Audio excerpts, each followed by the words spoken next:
ఇక పార్లమెంట్ ఎన్నికలు సమీపిస్తున్న వల్ల బీజేపీ దూకుడు పెంచింది. ఇక ఏదైతే జిల్లాల వారీగా ఇక సర్వేల ఆధారంగానే పార్లమెంట్ పరిధిలో ఎంపీల అభ్యర్థులను కూడా నిర్ణయించేందుకు అధిష్టానం కసరత్తు చేసింది. ఇదే నేపథ్యంలో పార్లమెంట్ లో ఎలాంటి వ్యూహాలు తీసుకోబోతుంది, ఇక వీటన్నిటికి సంబంధించి మనతో పాటు మాట్లాడడానికి బీజేపీ సీనియర్ నాయకులు ఇక రాణి రుద్రమ్మ గారు మనతో పాటు ఉన్నారు. మేడం చెప్పండి, ఎట్లా ఉండబోతుంది పార్లమెంట్ లో మీ యొక్క వ్యూహాలు ఎట్లా ఉండబోతున్నాయి అంటే ఏం చెప్తారు?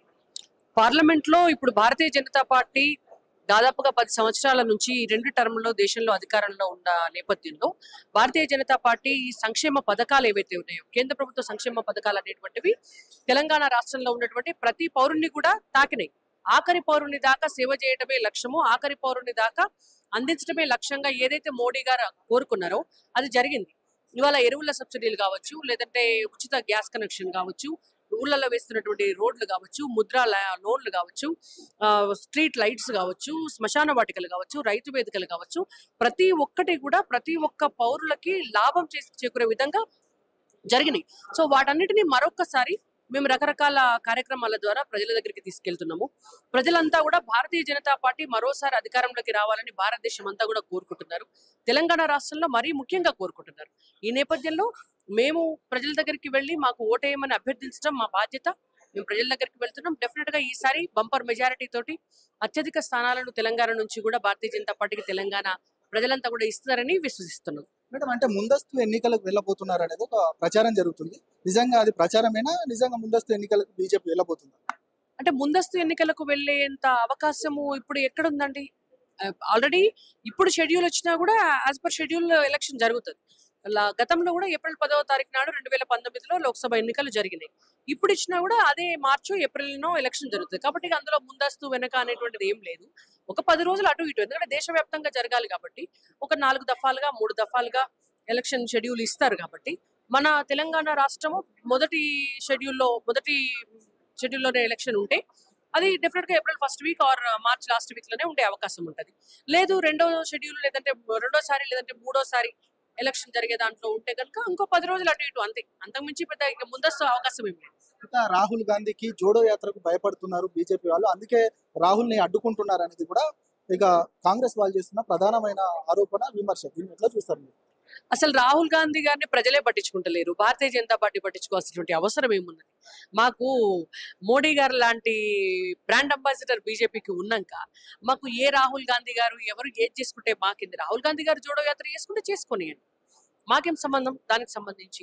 కాబట్టి ఆ ఇష్యూస్ అన్ని కూడా పొలిటికల్ గా విమర్శలు చేయదలుచుకున్న వాళ్ళు చేస్తూనే ఉంటారు. కాబట్టి అవన్నీ పట్టించుకోవాల్సిన అవసరం బీజేపీకి లేదు. బీజేపీ డైరెక్ట్ గా ప్రజల దగ్గరికి వెళ్తుంది. డైరెక్ట్ గా బీజేపీ ఏం చేస్తుంది అనేది వాళ్ళ దేశంలో ఉన్న ప్రజలందరికీ కూడా తెలుసు. నరేంద్ర మోడీ గారు ఏం చేస్తున్నారు అనేటువంటిది తెలుసు. 500 ఏళ్ల నుంచి పెండింగ్ లో ఉన్నటువంటి అయోధ్య రామాలయం లాంటి టెంపుల్ ఇష్యూని కూడా చాలా స్మూత్ గా హ్యాండిల్ చేసి ఇవాళ దేశ ప్రజల కోరిక, దేశంలో ఉన్నటువంటి కోట్లాది మంది హిందువుల కోరిక, మొత్తం ప్రపంచంలో ఉన్న హిందువులంతా కూడా తన్మయత్వం చెందినటువంటి రామ మందిర నిర్మాణాన్ని పూర్తి చేసి అయోధ్యలో బాలరాముడికి ప్రాణప్రతిష్ఠ చేసినటువంటి గొప్ప వ్యక్తి మోడీ గారు. ఇవాళ మోడీ గారిని మరొకసారి అసలు మోడీ గారు ప్రధాని అయిందే దీనికోసమేమో అని ప్రజలు భావిస్తున్నారు. ఈ నేపథ్యంలో మేము రాహుల్ గాంధీ గారిని చూసి ఏదో చేయాల్సినటువంటి అవసరం లేదు. ఇవాళ త్రిబుల్ తలాక్ ఇష్యూ అయితే ఏంటి, కాశ్మీర్ లో 370 ఆర్టికల్ రద్దు అయితే ఏంటి, ఇలాంటి డైనమిక్ డెసిషన్స్ అన్ని కూడా కాంగ్రెస్ పార్టీకి చేతగాలేదు. ఇన్నేళ్ళు ఉన్నారు కదా అధికారంలో. ఈ 75 ఏళ్ల స్వతంత్ర భారతదేశంలో అతి ఎక్కువ కాలము 6 దశాబ్దాల పాటు అధికారంలో ఉన్నది కాంగ్రెస్ పార్టీ. వాళ్ళకి కాశ్మీర్ సమస్య సాల్వ్ చేయడం చేతగాలేదు, వాళ్ళకి అయోధ్య సమస్య సాల్వ్ చేయడం చేతగాలేదు, వాళ్ళకి త్రిబుల్ తలాక్ లాంటి ఇష్యూని సాల్వ్ చేయడము, ఒకటి రద్దు చేయడం చేతగాలేదు. కాబట్టి ఏం చేసినా అది బీజేపీ తోటే సాధ్యం, అది మోడీ గారితోటే సాధ్యం అని ప్రజలు నమ్ముతున్నారు. మీరేమో ఎన్ని సమస్యలను పరిష్కరించారు మోడీ గారు అంటున్నారు, కానీ కాంగ్రెస్ వాళ్ళు చెప్తా ఉన్నారు ఒక ప్రాజెక్టు కట్టలేదు. నిజంగా ప్రజలకు సంబంధించి అభివృద్ధి సంక్షేమ కార్యక్రమాలకు సంబంధించి ఏ విధమైన ఏదైతే అభివృద్ధి చేసే పరిస్థితిలో మోదీ లేదు, ఓన్లీ మతాన్ని మాత్రమే ముందు చూపించి ఓట్లు దండుకునే సిచ్యువేషన్ లోనే ఈ యొక్క రామాలయ ప్రతిష్టను చేశారంటూ కూడా కాంగ్రెస్ వాళ్ళు ప్రధానంగా విమర్శిస్తున్నారు. దీనికి మీరు కౌంటర్ అటాక్ గా ఏం చెప్పబోతున్నారు? అసలు భారతదేశము కాంగ్రెస్ పార్టీ అధికారంలో ఉన్నప్పుడు ఈ ప్రపంచంలో ఆర్థిక సుస్థిరత లేని దేశాలు ఏదైనా ఉన్నాయి అంటే అప్పుడు భారతదేశం అందులో ఉండే. అంటే ఇట్లా తుమ్మితే ఉసిపోయే ముక్కు అంటారు చూసిరా, ఉప్పు అంటే ఉసిపోయే దూది పింజల్లాగా ఫ్రిజల్ 5 కంట్రీస్ అంటారు. అట్లాంటి కంట్రీల లిస్ట్ లో భారతదేశం ఉండే టాప్ ప్లేస్ లా. బట్ అదే బీజేపీ గవర్నమెంట్ వచ్చిన తర్వాత ఇవాళ ప్రపంచంలో ఆర్థిక సుస్థిరత కలిగినటువంటి దేశాల్లో భారతదేశము నెంబర్ 5 స్థానంలోకి వచ్చింది. ఇంకొక 2 ఏళ్ళు అయితే నెంబర్ 3rd పొజిషన్ లోకి వస్తుంది. ఇంకొక 10 ఏళ్ళు అయితే 2040 వరకు ఇవాళ భారతదేశం నెంబర్ 1 పొజిషన్ కి వచ్చేటువంటి అవకాశం ఉంది. అంటే ఆర్థిక సంస్కరణలు అనేటువంటివి ఈ 10 సంవత్సరాల కాలంలో అంత అత్యద్భుతంగా తీసుకొచ్చినారు. కరోనా లాంటి సమయంలో కూడా అమెరికా లాంటి దేశం ఆర్థిక వ్యవస్థ కూడా కుదేలైపోయింది. చైనా లాంటి దేశ ఆర్థిక వ్యవస్థ కుదేలైపోయింది. రష్యా లాంటి దేశ ఆర్థిక వ్యవస్థ కుదేలైపోయింది. కానీ భారతదేశ ఆర్థిక వ్యవస్థ కుదేలు కాలే. మనం నిలబడ్డం, మనం కలబడ్డం. ఇవాళ మనం మన ఆర్థిక సుస్థిరతను చూపించినాం. మనం ఇవాళ 100 దేశాలకు వ్యాక్సిన్ ని తయారు చేసి ఎగుమతి చేసే స్థాయికి మనం వెళ్ళినాం. ఒకనాడు కాంగ్రెస్ పార్టీ గవర్నమెంట్ లో గుండు పిన్నును సైతం ఇతర దేశాల నుంచి దిగుమతి చేసుకునే భారతదేశము ఇవాళ ఆయుధాలను సైతం ఇతర దేశాలకు ఎగుమతి చేసే స్థాయికి వచ్చింది. కాబట్టి that is the development, that is the difference between Congress party and Bharatiya Janata party. కాబట్టి కాంగ్రెస్ పార్టీ వాళ్ళు ఏది తెలియకుండా బట్గానే వాళ్ళకు స్కామ్లు చేసే అలవాటు, స్కామ్ గ్రెస్ పార్టీ అది. వాళ్ళకు ఆ అలవాటుతోటి భారతీయ జనతా పార్టీ ఏం చేయలేదు అంటే కళ్ళు తెరిచి చూస్తే, ప్రపంచం భారతదేశం గురించి ఏం మాట్లాడుకుంటుందో చూస్తే, ఎకనామిక్స్ తెలిస్తే, ఇవాళ ఫైనాన్షియల్ స్టేటస్ ఆఫ్ ఇండియా ఏంటిది అనేది వాళ్ళకి తెలిస్తే వాళ్ళకి ఏమన్నా అర్థమవుతుంది. రైట్ మేడం, ఇంకొకటి ఏంటంటే ఒక విస్తృతమైన ప్రచారం జరుగుతుంది, భువనగిరి పార్లమెంటుకు మీరు కూడా పోటీ చేయబోతున్నారు అనేది, ఇది వాస్తవమా? అంటే భారతీయ జనతా పార్టీలో పోటీ చేయటం అనేటువంటిది, ఒక బాధ్యత తీసుకోవడం అనేటువంటిది, పని చేయటం అనేటువంటిది అది పార్టీ నిర్ణయిస్తుంది.